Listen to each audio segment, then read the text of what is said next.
You need to get up, get out, and get something. How will you make it if you never even try? You need to get up, get out, and I wanted this to play all the way through. I know. Good emote. Yeah. I was saying, thinking the same thing. Those man. are great song, choices for those are great choices. I'm gonna tell you. Man, that, it never gets old, man. Right. It never gets old. But that's right, people. Get up, get out, and get something. But in order to get up and get something, you've got to have options. Right. For most young black males who reside in inner city communities across the United States, a viable path to success is seemingly non-existent. The primary option to find a sense of significance and purpose almost always ends up in gang affiliation of some sort. Definitely. Yes, sir. But what happens to these young men when they come of age? Well, more often than not, they end up either dead or incarcerated and become so institutionalized that prison becomes more familiar to them than the free world. In Los Angeles, the home of some of the world's most notorious gangs, one individual has made the decision to give young men in his community different options. Today, we want to bring attention to the nonprofit organization Developing Options, founded by Eugene Big U Henley. Big U is known for being active in one of LA's most notorious Crip sets, the West Side neighborhood Rolling 60s. Big U founded Developing Options in 2004. The goal of the Developing Options program is to decrease gang activity in the 77th grid zone. So for those that don't know LA, that is where the Crenshaw district that you will know because of NIP, but there's more than just the 60s that live there. You got the V&Gs and a lot of other sets that are in that district, in that zone, should I say. But they want to empower the community to strive for a safer, thriving environment for our youth.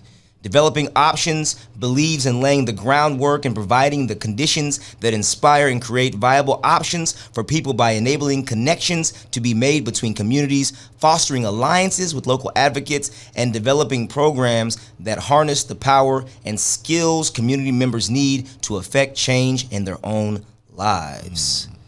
Developing Options has been around for quite some time now. Those that are in LA listening, y'all already know a whole lot about Big U. Yeah. He is mentioned in so many rap records, to even back in the day, from Corrupt. You know, if you in LA, the Week and Freakin' record was everyone's jam. Yeah, and at the end he says, you know, shout out. He says like Big U, we love you too, right? Yeah. So Big U has been around for a long time. Obviously, very notorious in the '90s, and especially at the height of gang activity. He was very reputable in that area for, you know, probably he would tell you for all the wrong things. But since doing time and coming back to the community, this brother has done so much, man, to help young black males not go down the same paths. And he does a great job of reconciliation too. But Developing Options, man, I wanted to highlight them because I think that it's important. They focus on education, community support, community events, and youth athletics. In fact, they've got partnerships with even like Snoop Dogg's football league. They've been responsible for getting a lot of young men scholarships, and they also help to get those that are coming out of prison on long stints. They help them get them reacclimated and kind of because they've been away for so long. And so Big U does this with Developing Options, man. And you know, both of us are from Cali, and you know, Caution. You know, you have a lot, I think, of experience just growing up in Compton, graduating from Compton High School, you know, with just the understanding of kind of how important it is to kind of have intervention and have brothers that have experience, that were active, come back and not, you know, denounce affiliation in that sense, but to be able to kind of be almost like the peacemaker between the community and reach out to everyone in that community to help them have a new chapter in their lives. So it's needed, man. It's definitely needed, especially, I mean, it hits home for me because even right before I moved to Texas, like my mother moved to, we was living off 92nd in Vermont, you know, in LA. We lived off 105th in Normandy. So, you know, in that time of my life, I didn't have any activities to get into, and I wasn't really even from LA. I was, you know, I grew up in Compton. So had I known about something like this going on, or I don't know how far back this goes, but this is definitely something I was looking into because, you know, I didn't have any outlets there. You know, after a certain point, school becomes kind of, you know, an afterthought, and you looking towards that next phase in your life as a young man. And like you said, there aren't many options for any inner city youth. So you're looking for something to kind of grasp a hold to. I know a lot of times we choose sports and things like that, or the arts if it's possible, but Those things take money, they take capital, they take time for your parents. So if you had a place to go or somebody to talk to or somebody that can kind of usher you in the right direction, and, you know, we had that, but it wasn't anything like this when I was growing up. So shout out to him for this. This is huge.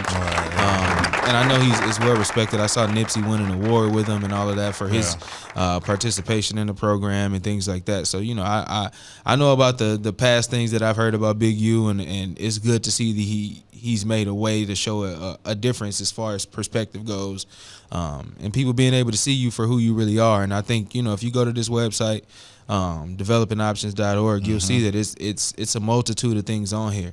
He's doing so many things in the community, raising funds for, you know, different people for different causes. There's multiple celebrities here. I'm looking at Ty Gurley, T.I., Chris Brown, Snoop. So he's getting there. You know, that's what engages the youth. If they can see people that they look up to, that they idolize, come out and reach out and touch them and let them know that there's somebody there for them, that's a big deal. So shout out to him for that. I think this is important, and, you know, whatever way that you can support, he has it on here where you can donate. There's a big yellow button in the top right corner. So if you're looking for a way to donate to a cause, I mean, this is one that I definitely would vouch for. So shout out to him. Absolutely. And, you know, what's interesting, man, is that I think that LA gang culture, where it rose in the 60s, was in a vacuum of leadership within the black community, right? So I don't think people understand that it's not like Crips and Lokes and the Damus, like they were adults. These were teenagers. Okay, these were teenagers in the 50s and 60s. Okay,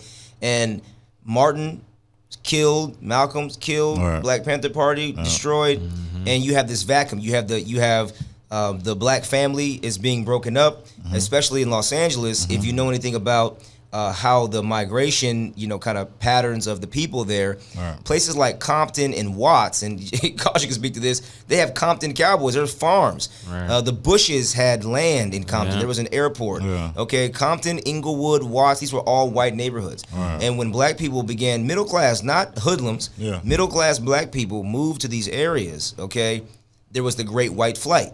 And that's where even terms like heading to the hills, because they all moved out of there. They did, right? And it wasn't like there were thugs moving. So what you had is whereas, you know, in a white family, you were able to have the mother who was able to not work while the father worked and take care of the kids. Well, in a black family, in order for those families to be middle class, both parents had to work. So typically the women worked in the homes as maids and housekeepers in the white homes. Well, when all of the white people flocked to the hills, the proximity and being able to travel and being bused, it caused an issue. So now what you have is father away, you have mother away from the home, and you've got roaming packs of teenagers. Okay, around, and all you had was, you know, you better not get no trouble, boy. You know, and eventually, when mama came home, you may have got whooped for standing in the corner. You know what I'm saying? But there's only so much that mom and daddy can do. Okay, and then daddy and mama are not seeing each other. The kids are not getting in trouble, and now the family is split up. You know, so I think that we need to understand the history of these things and how they became so prominent. I think that there's going to be a movement of reconciliation between LA gangs that's going to spread. Okay, and people like Big U, he's not the only one. We'll talk about Skip Townsend even, I think, on another episode, who's on the other side, on the Damu card, that is doing some great things with his nonprofit called Second Call. So there are a lot of these older cats now that are in their 50s and their 60s that are trying to give back to the community, and it's much needed, man, because it's fruitless. It's not helping us. The cultural identification of it, you know, obviously we all talk about, you know, having people within our circle and having affiliations and those kinds of things, and it's more so cultural affinity, right? It's the camaraderie that we gravitate towards, not the violence aspect. We don't want to kill other black men. We do like to squab. We like to see who got hands. We can fight all day, But in those days, they had gyms that they fought in. Big U, the reason why he was the reason why he was so about that muscle is that he'll tell you that his family knew karate. Like there were a lot of, you know, of martial arts gyms in LA during that time period. You know, so the physical prowess is common among warriors. And every ethnic group has a warrior class that like to battle in that way. So, but let's find more appropriate ways to do that, right? And so I love the fact that Big U is doing this, man. So if you want to get that information, again, like my brother Mr. 700 said, you can go to developingoptions.org. You can check out what they're doing, donate, get involved. And yeah, man, absolutely. Get back to the youth. Well, gentlemen, we chopped through this one, pretty quick, man. We hit a lot of good points, a lot of good topics. Do we have any last things that we want to address? AllOva Radio Sunday 7 p.m. Sometimes 7:30. No, the AllOva Sports Show. Shameless Sports Show. I'm sorry, shameless plug. I got too much going on. Yeah. Shameless plug. You know what I'm saying? So, and that's these two cats right here that do the sports show. So if you into sports, that's a live show. You can tune into AllOva Sports. Man, y'all come on to get some engagement in that. It's a little different setup, but if you just want to see more of us, if you don't get the exclusivity of having Loudmouth sit in with us, but we be talking. They be talking too.